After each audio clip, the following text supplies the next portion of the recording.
Thank you, NHS, for everything that you're doing. Thank you. I just wanted to quickly say a massive thank you to the NHS. You guys are incredible.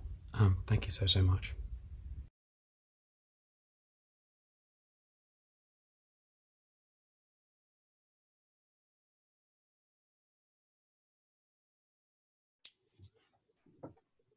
Hi everyone, welcome to another episode of Daily Footy and Other Sports with yours truly, Taz, and of course Sean over there, Sean. the sheep. I'm going to make that nickname stick.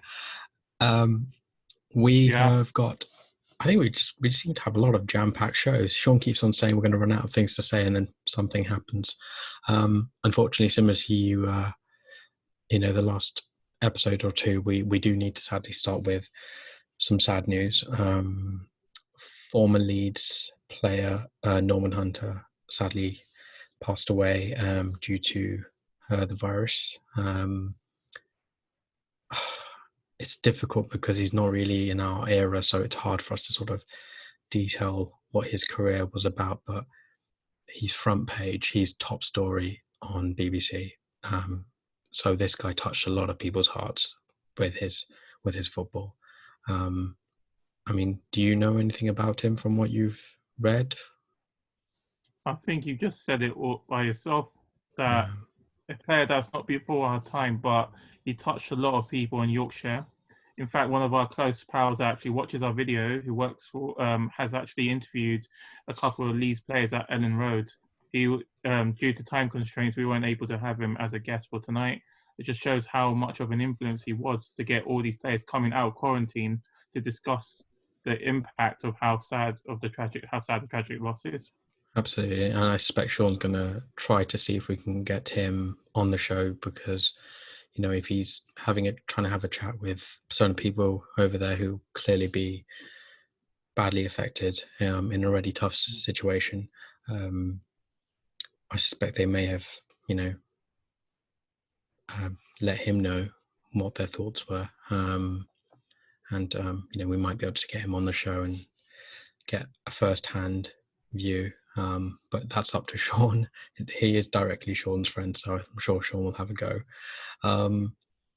For all you guys watching the last couple of days, we've been giving you Captain Tom Moore updates as well. Oh my goodness me! What was the figure we gave yesterday? I don't even remember. But he's at the time of this recording, he's up to 20.2 million. Absolutely staggering. He's doing so much. He's just melting hearts, and he's really helping the NHS. Absolutely. I'll keep on saying it. He's an absolute inspiration. Only being sort of matched or bettered by those incredible people out there, saving our lives right now. Yeah. As you stated beforehand, he's doing this until his birthday comes. Do you know what day it is? Yeah, do you know what? I've forgotten. I had to double check. It is the 30th of April, as it turns out. So, literally started. No, when did he start? No, it's coming up. No, it's far enough away. Well, he did say he wants to keep on doing laps, so I don't know whether he was planning on. Oh, yes, your birthday, brother. Oh, yeah. Oh, sorry. You thought you were going to be the important birthday on that day. My bad. No longer. No longer. No. We'll always remember it as Tom Moore Day rather than Sean's birthday. But no, I mean, I can't imagine what the number's going to be at tomorrow when we check in. But yeah, incredible. But we've got a few big topics to discuss very quickly. First and foremost, start with some football, as we tend to. So we mentioned Premier League clubs are. We're going to be discussing what to do with the rest of the season, and they met today as scheduled. They didn't actually have a sort of a final answer in place, but in their words, they're committed to finishing the season, but they haven't actually discussed a deadline. But they've proposed potentially trying to finish it within a 40-day period. Now, this is interesting because I sort of said, well, technically speaking, you could get the rest of the games done in 30 days.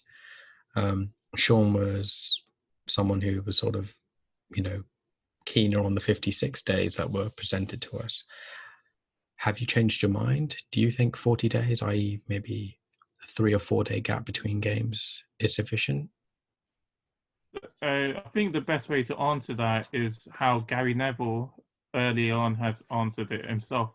So beforehand, when we started this whole podcast adventure, we spoke about the possibility of having the season delayed as long as possible, without as much knowledge of how badly the pandemic is going to affect society. We've got a bigger, greater understanding than before, and it seems like maybe we have to be a bit more cautious and probably accept more of the possibility that we would have to take more sacrifices and setbacks in order to not only fulfill this season, into looking how we can kickstart the next season. Absolutely. I think as we knew, the biggest problem was always going to be, can we finish the season in time to start the new one? You can't help but wonder what would have happened had they stopped the season even earlier. Would they have maybe just cut it short? Like, I know from personal experience, when I was at university, for example, if you were unable to complete a year because, you maybe a medical condition or an injury, as one of my friends had, they were allowed to obviously come back the following year and reset the whole year. Do you think if they'd stopped it early enough, they would have just thought, let's just write it off? Is it because it's so close to the end of the season that they're just thinking, we've got to find a way of finishing it? I think it's actually more to do with another topic we spoke beforehand as well. There's too much financial constraints involved, too many about TV money, deals yeah. involved. Yeah. And you said and it's something we haven't even spoken about before. We spoke about £12 billion being taken away from all the Premiership clubs just from the last 10 games. Now, let's play devil's advocate. If you affect next season, how much money is going to be stripped away from those clubs? We're talking about an astronomically greater figure now, and that causes a lot of problems in itself as well. Yeah, and I think as fans, we're just sort of used to players playing, and we may know like their weekly wage and things like that, but we don't really know the ins and outs of how much income the club's making from each win or draw or bonuses they get throughout the season. We just know about particular end of season prize monies and things like that, and no more. In fact, we don't even know how much they're getting for winning the Premier League most of the time. But yeah, it does sadly come down to money. Football's also a business. Yeah, and I think that's a great point you just made, because so under Mourinho's last season at Chelsea actually ended up making more money than Leicester, because everyone was watching Chelsea and wanted to see why did Chelsea have such a bad season as defending champions. And that shows that there are other constraints other than your positioning as when you finish the season. Yeah, absolutely. We will see what happens with that. They're going to have to make a decision sooner enough. So we want it to stay, and even it's harsh to say, but maybe there are also contractual obligations involved as well. A lot of top clubs have said get rid of the League Cup, at least for the Premiership teams. But at the same time, Carling sponsor them, and the lower club sides desperately needs that opportunity to have that game time on TV. So it's not easy for me, or especially for any of us, to say that, especially after we've spoken about how important it is for these lower clubs to get financial income. And to be brutally honest, if I'm thinking it from a selfish perspective, I've actually got both good and bad flip sides. The evil side is going to be saying, yeah, but if they cancel it, then Liverpool don't win the title. But the the fan in me, the football fan in me as well, is saying, I want the season to finish because it should finish.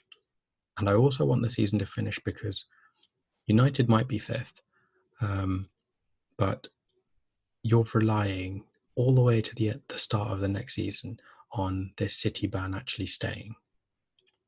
And that fifth spot actually having meaning, more so than just being a Europa League group stage match. The only thing is, if they did start the season again, the only way United can sort of say, well, we can save the season regardless, is by winning the Europa League. They've basically got one foot in the quarterfinal already. So if they are going to have one leg matches, then 3 matches possible. But more than a third. You won 5-0 at their ground. It's more than a third, like 1.5.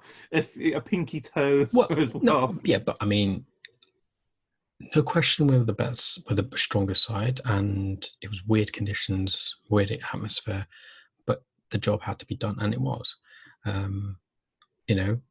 Seen weirder results. Olympiacos shouldn't be beating Arsenal, but they did. And other teams have been shocked as well. So, that's the thing. I mean, we're fortunate to that extent. There are some sides that haven't even played their first leg. Coincidentally, it's Italy v Spain in both of them. We don't know if and when they're going to happen. That proposal is obviously like a 10-day sort of mini tournament once the leagues have been done. Maybe, possibly could happen. But again, we will see. We've got to move on though. Got some Olympics and athletics related things to talk about. Actually, no, they're just purely Olympics based. So obviously you guys have heard us confirm that the 2021 Olympics and Paralympics, as they now are expected to go ahead next year. However, there's a new there's been another spanner in the works, suggesting that they might not go ahead unless there's a vaccine in place. Does that sound like it's the right thing to do? You could argue that there should be a vaccine in place anyway at that stage. Yeah. Do you reckon that would be the deciding factor in whether they go ahead or not? Because you're basically not just talking, it's easier to get vaccinations done for the competitors, but there are maybe about 10, 20, 30, 40,000 times more people going to these games themselves. It's not actually the athletes who are the majority in number. It's the fans. Do you think it's possible? Do you think that would be a reason for them to delay it further or postpone them again?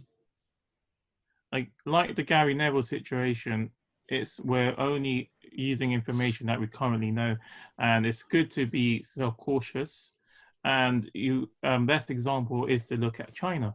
So although China obviously had controversies of hiding the numbers that happened at Wuhan, China's coronavirus numbers has gone up again due to people flying in from foreign countries. Yeah. So Tokyo is going to host an event, and regardless of how many constraints and lockdowns they can have, we're talking about people from all over the world going to Tokyo, in which is the ultimate goal of the Olympics in the first place. Never mind the athletes and their teams that are coming to Tokyo to compete. So they are just having like the worst case scenario situation, as is, we don't even know how long lockdown will last in the UK. Some people are suggesting the 3 weeks. When you go out, the longer it will last. And we can't, we're just two guys. We can't drill this into everybody's minds. But, if they're not listening, obviously, like necessary shops, fair enough. Your daily runs, I guess, fair enough. But no more than that. Of course, necessary workers, forgive me. They obviously need to go out. But aside from that, it should be empty streets, sparse all over the place. I don't know. I mean, regardless of what you're saying, even if the streets are empty, the problem is it's so contagious and such a damaging virus that we need a vaccine, because it just takes one person, even if the whole lockdown is effective, one person to be in attendance to cause a problem. That's why the Atlanta Valencia game that happened in Italy when Atlanta was at San Siro, they call it the COVID-19 bomb, that it just spread like wildfire strong, yeah. amongst the crowd. Yeah. So it's definitely a point. We're not here to be negative, but Yeah. But unfortunately, it just happens to be one of those particular episodes where there's a lot of kind of shady news going on, and we are just telling it to you as we hear it. As close to live as it gets, really. But yeah, we will see what happens with that one. I reckon, I think we're all hoping that it'll clear up enough that it won't be a problem to begin with. It won't be a consideration, but I think the right thing to do is just start getting vaccinations out there to people in general, because if it's something that somebody's got minor symptoms and it might develop and the vaccination helps that go away, perfect. If it's somebody who hasn't got it to begin with and it makes them immune to it, perfect. But we're not scientists, so we can't really speculate how long that could take. We can only hope for the best. But yeah, moving on though, we've got some more, it's just sporting athletes in general, specifically US athletes. Apparently they're going to conduct their own drugs tests, because obviously they can't go to various places and have their drugs. So it's a virtual drug test. Does it make sense? They're not competing at all. I appreciate they've got this. They have to actually do drug testing, I think, a certain number of times a year as a given. But the problem is, if you're a drugs cheat, for example, aren't you just going to exploit and manipulate the testing situation? So what they're proposing is having some sort of camera outside the door of their bedroom. I don't really know what they're, they can do anything they want in there and manipulate the result. Does it make sense? Is this even a sensible suggestion from whoever suggested it? Only if you want to participate in Big Brother, because there's a major breach of privacy. That's all we can say. Imagine, and I like to give a great example is, imagine as a female athlete and one of the examiners is a male. It's a breach of their privacy, but on the flip side, that could be used as an excuse to then go and to manipulate your the whole system of perhaps having certain drugs at certain times. So and vice versa if it's a male athlete and being observed by a female examiner, because it's a very delicate situation and a difficult time, basically. Yeah, and I appreciate that they still need to respect these testing schedules and things like that, but I just can't foresee anything happening in the near future. I think the biggest priority for all these athletes is to stay healthy, stay fit, and keep training from their own homes. I don't really see what else they can do aside from that. Exactly. And not to do what WWE are doing.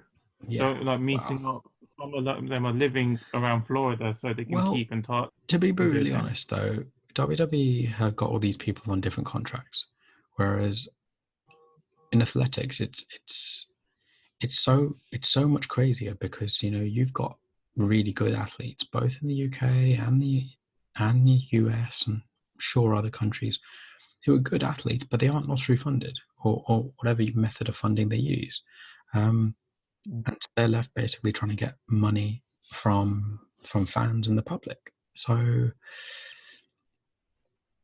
I think it's a different example when it comes to athletics. Funding's very, very different, whereas these guys were tied down to contracts. But yeah, we didn't have anything else, did we? We're not doing rumors today, so if you were going to think about rumors, we're not doing any rumors. Did you have any other topics that you wanted to discuss otherwise, though? Just like this recording, I know you don't really want to talk about it. This recording it's being done on Friday night for Saturday morning's viewing. I hope you guys enjoy I thought I was going to SmackDown. trick everyone. Ugh. Yeah, I hope you guys enjoy SmackDown. It's a great triple threat for the tag team titles. Miz, Big E, and one of the Usos. I think it was Jey Uso.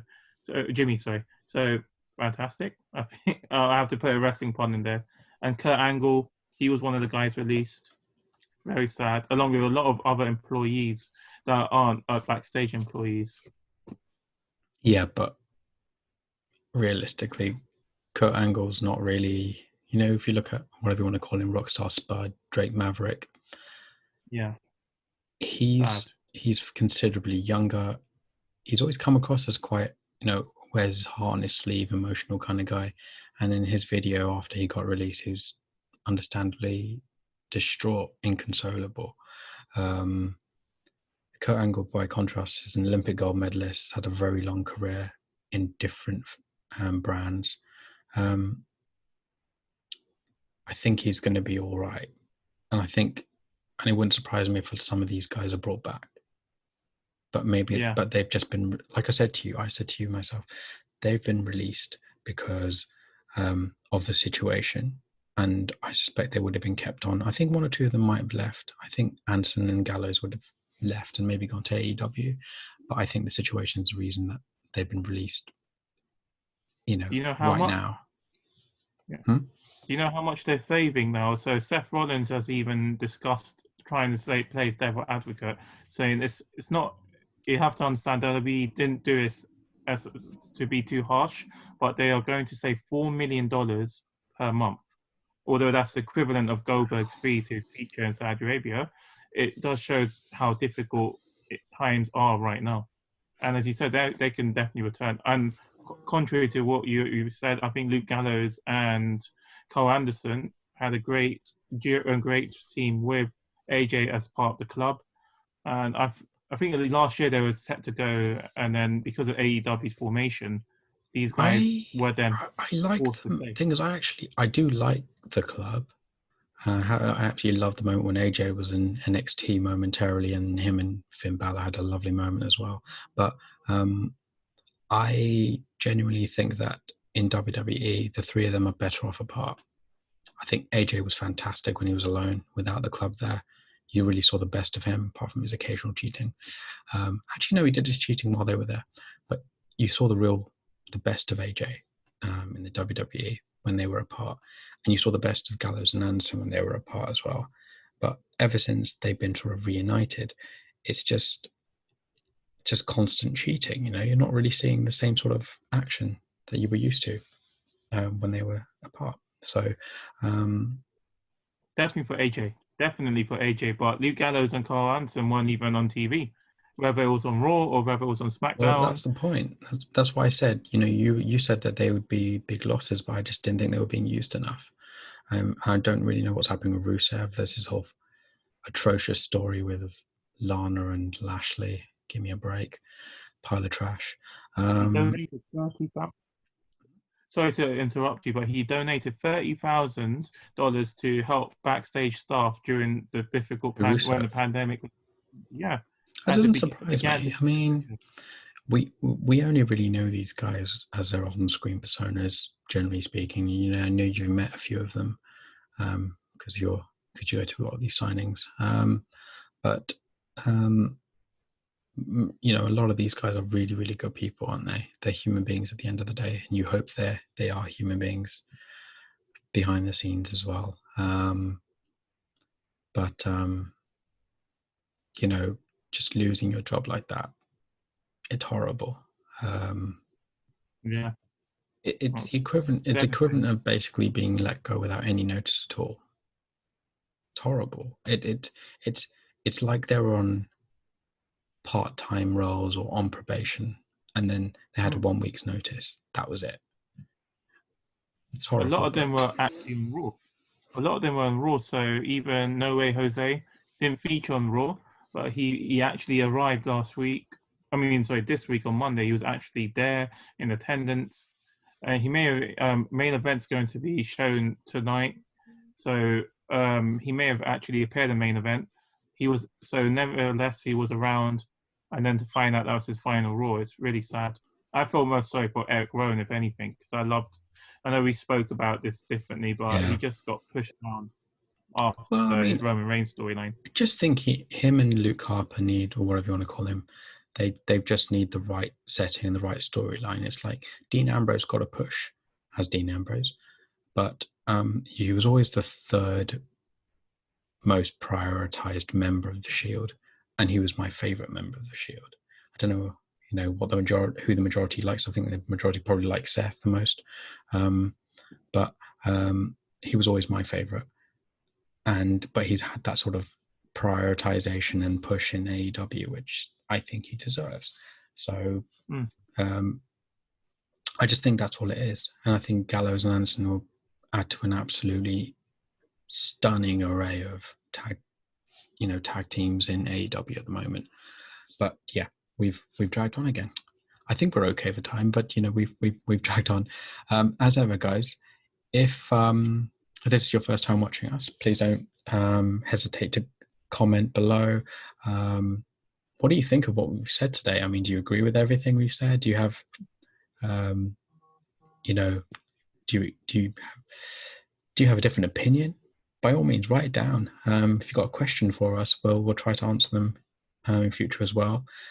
Please don't forget to like the video, and if you haven't already, let's see if Sean can point in the right direction. There we go. If you haven't already, no, where are you going? The other way. Please don't forget to subscribe. Please don't forget to subscribe if you haven't already. Yeah, we post every single day for you guys. So as ever, we'll be seeing you tomorrow. So a lot of people got you one question. A lot of people got one question for you, Taz. What's your judgment of the commentator at AEW? So I know you love this guy on AEW. He returned on the commentary table again. Ross? Yeah. So the other guy, the one in our thumbnail, you love him. He joined the commentary table. Well, I mean, there aren't many guys that look so cool wearing sunglasses indoors, but my man Taz, yeah, he's one of them. But on that note, we'll see you guys tomorrow, I guess. Yeah, take it easy, guys, and stay safe.